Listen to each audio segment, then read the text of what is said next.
안녕하세요. 저는 김순희입니다. 오늘부터 여러분께 제가 직접 겪은 실화를 들려드리려고 합니다. 이것은 단순한 이야기가 아니에요.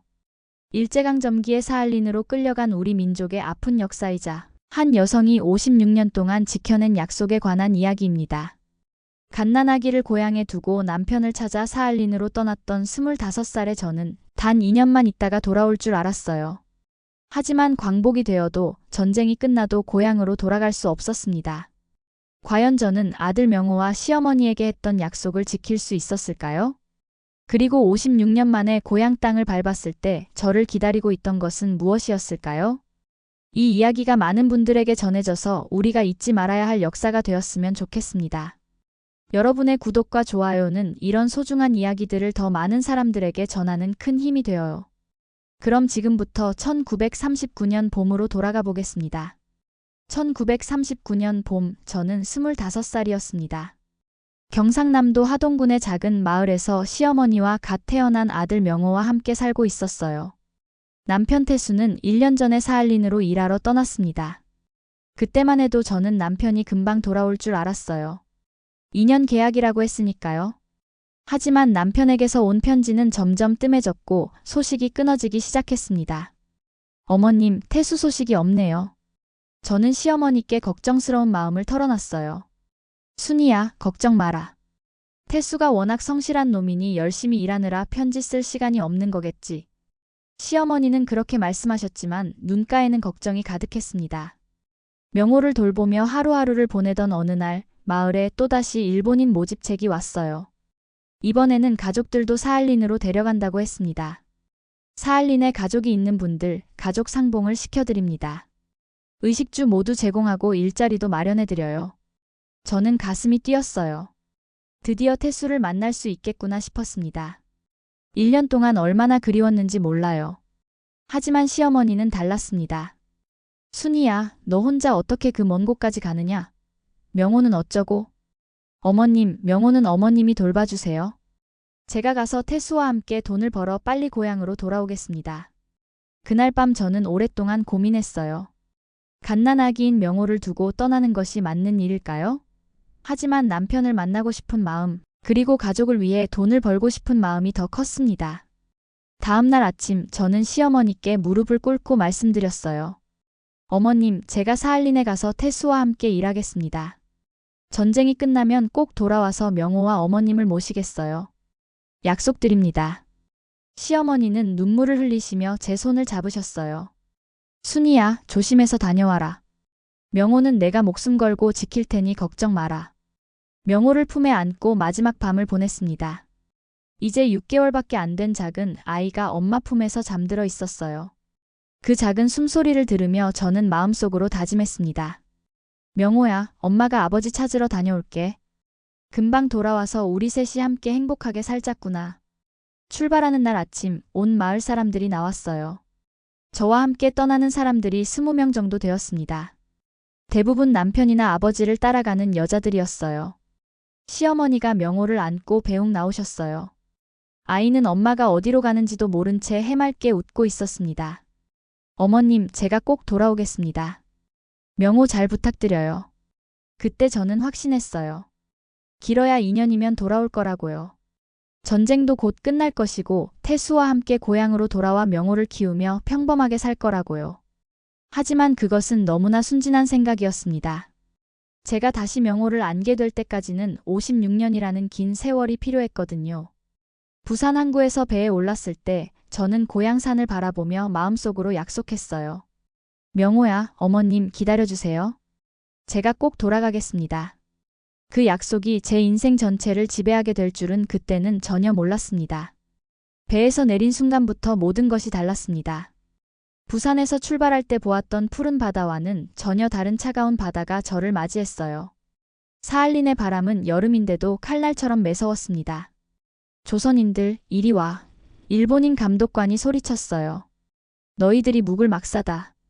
막사라고 해서 뭔가 제대로 된 건물을 기대했는데 정말 실망스러웠습니다.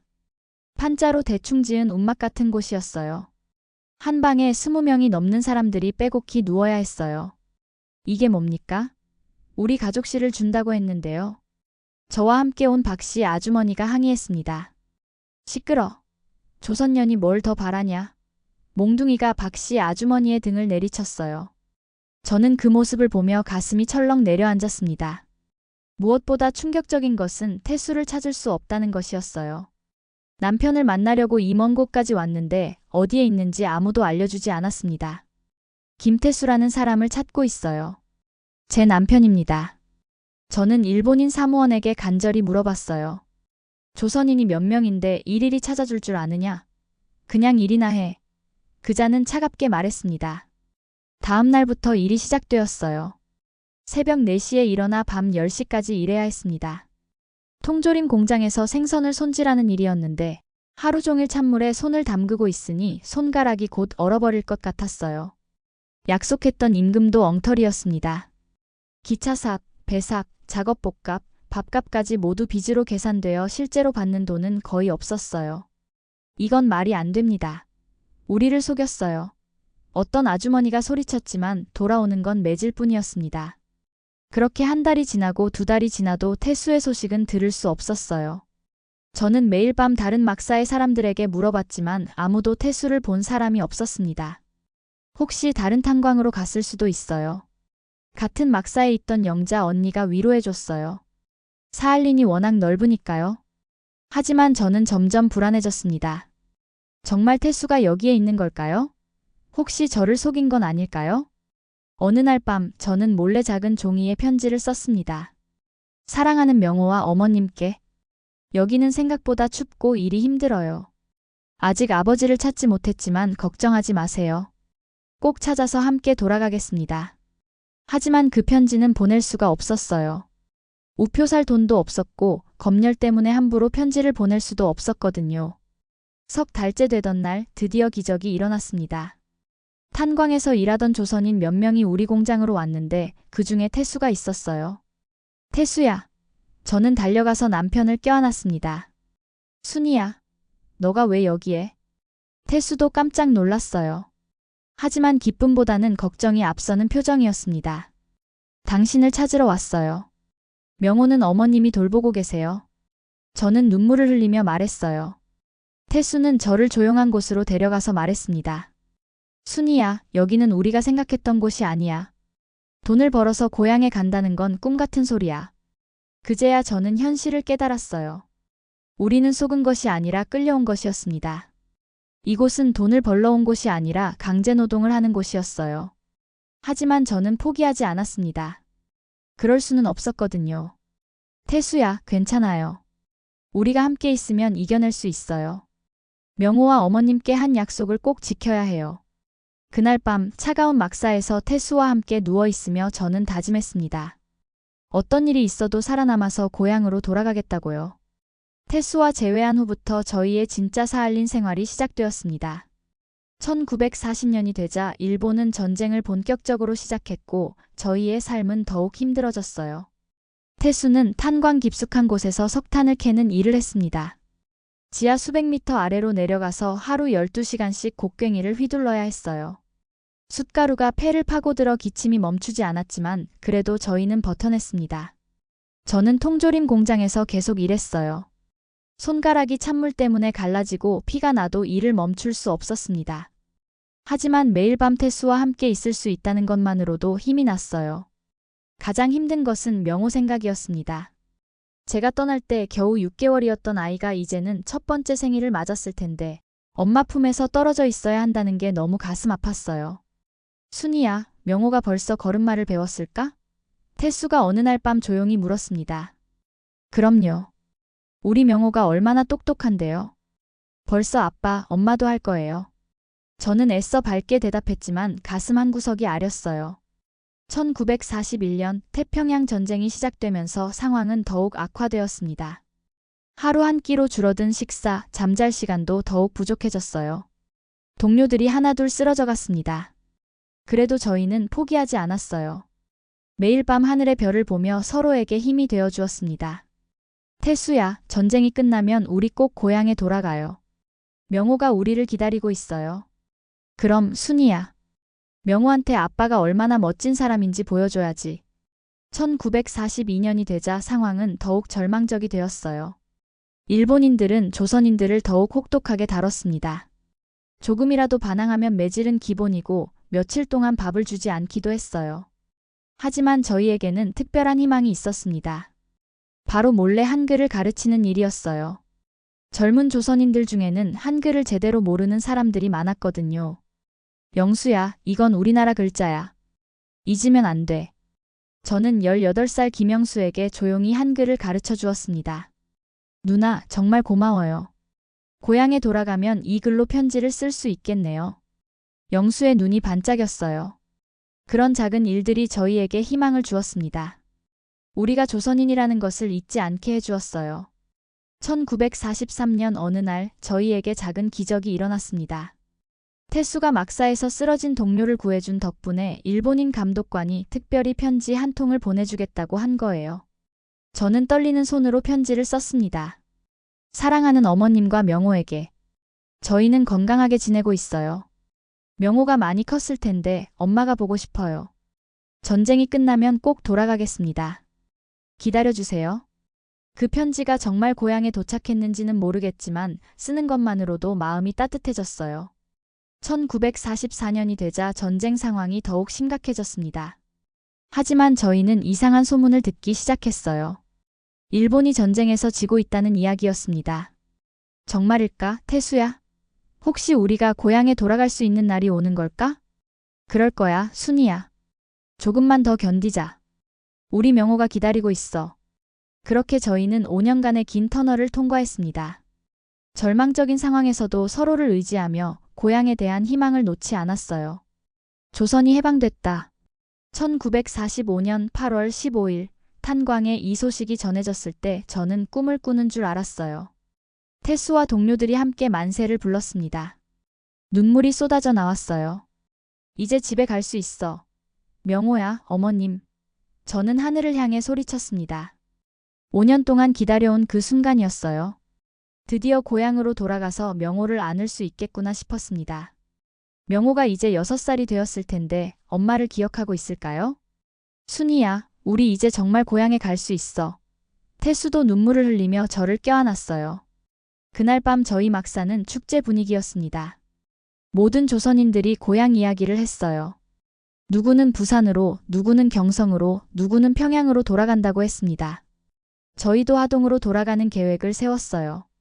먼저 명호와 시어머니를 만나고 그 다음에는 논을 더 사서 제대로 농사를 지으며 살겠다고 다짐했습니다. 하지만 기쁨도 잠시였어요. 8월 25일 소련군이 사할린을 점령했다는 소식이 들려왔습니다. 일본인들은 본토로 송환되기 시작했지만 조선인들에게는 다른 운명이 기다리고 있었어요. 조선인들은 소련 국적을 택하든지 무국적자로 남든지 선택하라. 소련 관리의 말이 차갑게 들렸습니다. 우리는 조선으로 돌아가고 싶습니다. 태수가 간절히 말했어요. 조선? 지금 조선은 남북으로 나뉘어 전쟁 중이다.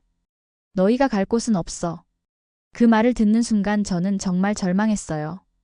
해방은 되었지만 집에 갈 수 없다니요. 5년의 기다림이 한순간에 무너져 내렸습니다. 일본인들이 하나둘 배에 오르는 모습을 보며 저는 가슴이 미어졌어요. 저희를 여기로 끌고 온 그들은 편안히 고향으로 돌아가는데 정작 고향을 그리워하던 저희는 여기에 남아야 한다니요. 더욱 충격적인 일이 벌어졌습니다. 일본이 패전하자 일부 일본인들이 조선인들에게 화풀이를 하기 시작한 거예요. 무고한 조선인들이 폭행을 당하고 심지어 목숨을 잃는 일까지 일어났습니다. 태수야, 정말 무서워요. 저는 남편의 품에서 떨었어요. 걱정 마, 순이야. 내가 널 지킬게. 하지만 태수의 목소리에도 불안함이 섞여 있었어요. 소련군이 완전히 질서를 잡은 후에야 그런 일들이 멈췄지만 저희의 마음은 이미 깊은 상처를 입었어요. 해방의 기쁨은 온데간데 없고 새로운 절망만이 남았습니다. 9월에 들어서자 현실이 더욱 명확해졌어요. 조선으로 돌아가는 일은 당분간 불가능하다는 것을 알게 되었습니다.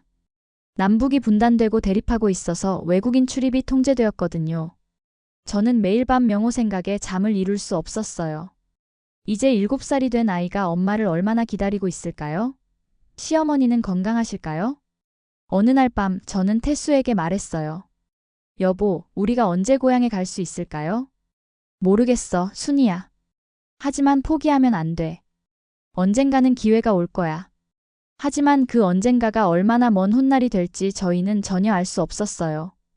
해방이 되었지만 오히려 더 큰 절망이 시작되었다는 것을 그때는 몰랐습니다. 10월 어느 날 새로운 소식이 들려왔어요. 소련 정부에서 사할린 조선인들을 위한 새로운 정책을 발표한다는 것이었습니다. 혹시 고향으로 보내주는 정책일까요?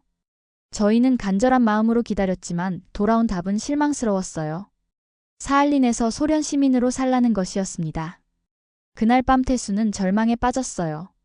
순이야, 우리 정말 여기서 평생 살아야 하는 건가? 저는 남편을 위로하며 말했습니다. 아니에요, 여보. 전쟁이 끝나면 분명 길이 열릴 거예요. 우리 명호와의 약속을 잊으면 안 돼요. 소련 체제 하에서 저희의 새로운 삶이 시작되었습니다. 이제는 소련의 일꾼이 되어 살아야 했어요. 태수는 여전히 탄광에서 일했고 저는 국영농장에서 일하게 되었습니다. 1950년 한국전쟁 소식이 들려왔을 때 저는 가슴이 철렁했어요. 고향에서 전쟁이 일어났다니요. 명호는 무사할까요? 시어머니는 괜찮으실까요? 태수야, 우리 명호가 걱정돼요. 전쟁 때문에 다칠까 봐요. 걱정 마, 순이야.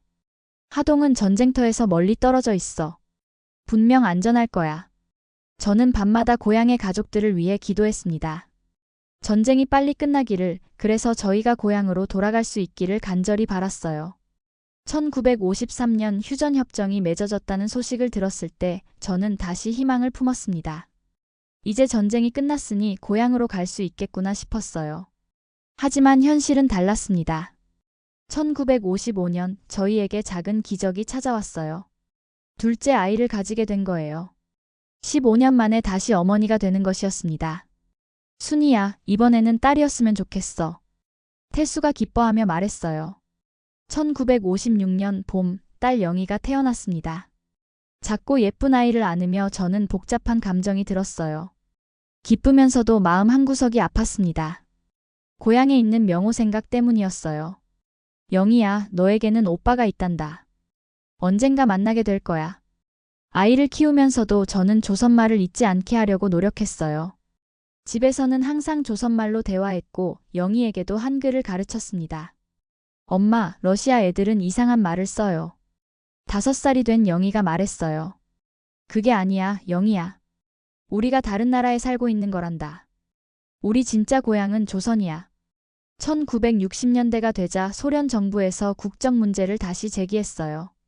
소련 국적을 택하지 않으면 여러 가지 불이익을 받는다고 했습니다. 태수와 저는 오랫동안 고민했어요. 소련 국적을 택하면 조선으로 돌아가는 일이 더욱 어려워질 것 같았거든요. 하지만 영희의 미래를 생각하면 어쩔 수 없었어요.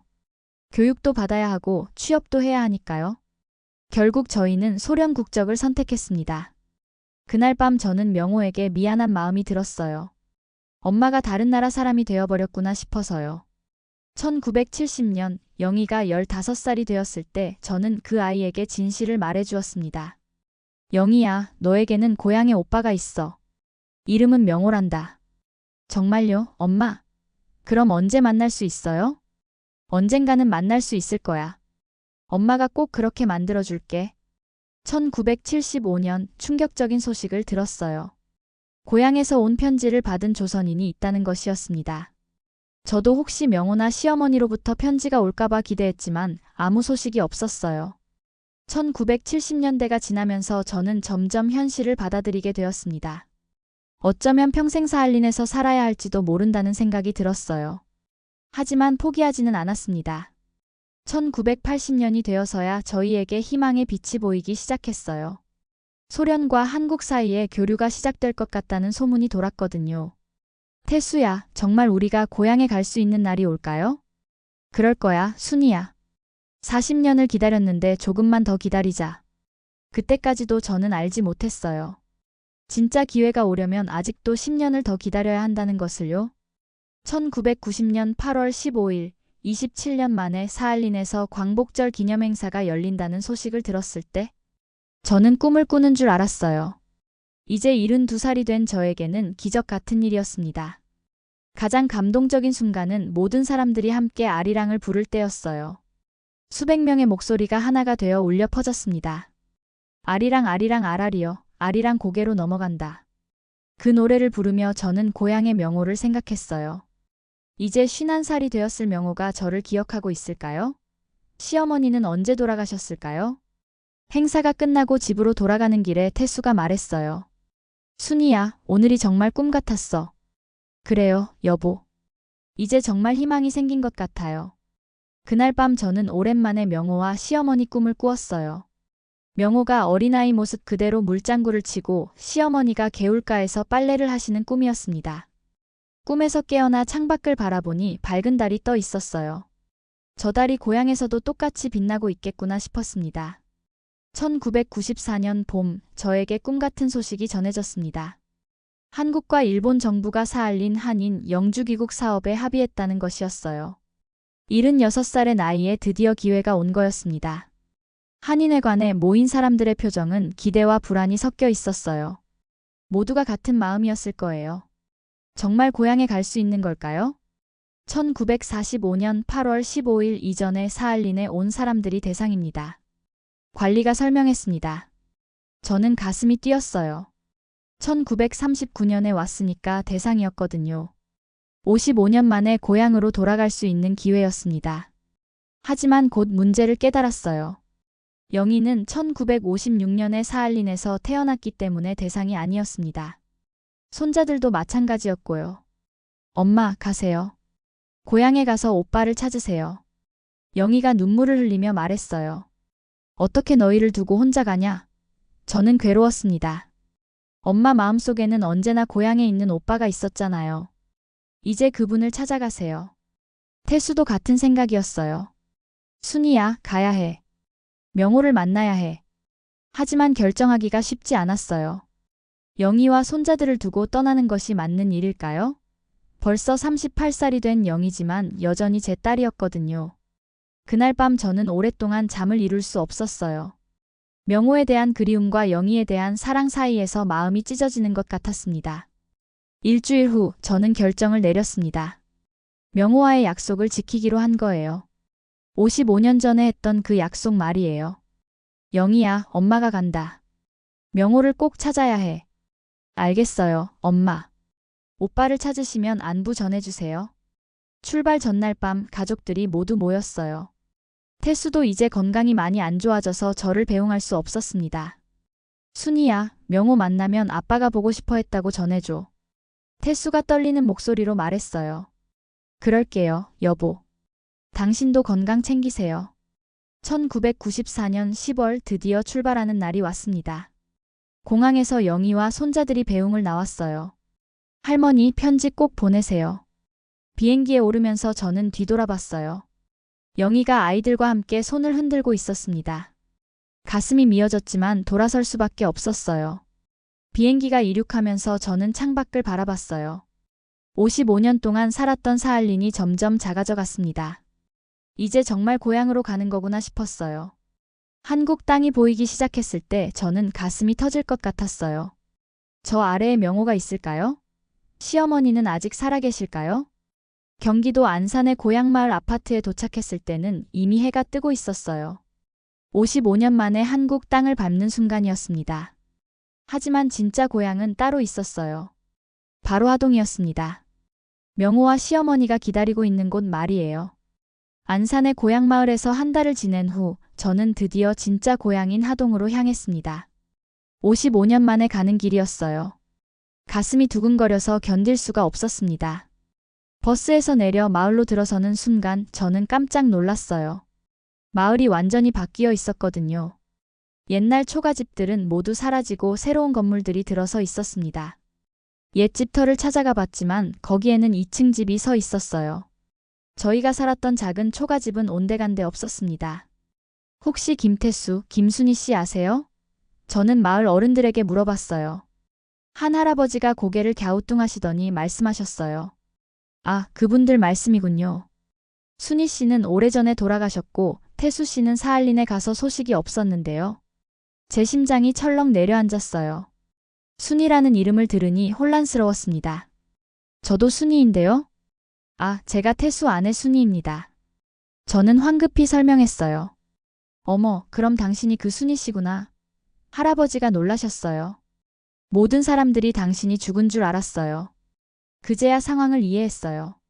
저와 같은 이름을 가진 시어머니가 계셨던 거였어요. 저는 시어머니를 그냥 어머님이라고만 불렀기 때문에 이름을 제대로 몰랐었거든요. 할아버지가 자세히 설명해 주셨어요. 어머님께서는 1975년에 돌아가셨다고 했습니다. 그리고 명호는 1951년 전쟁 때 행방불명되었다고 하셨어요.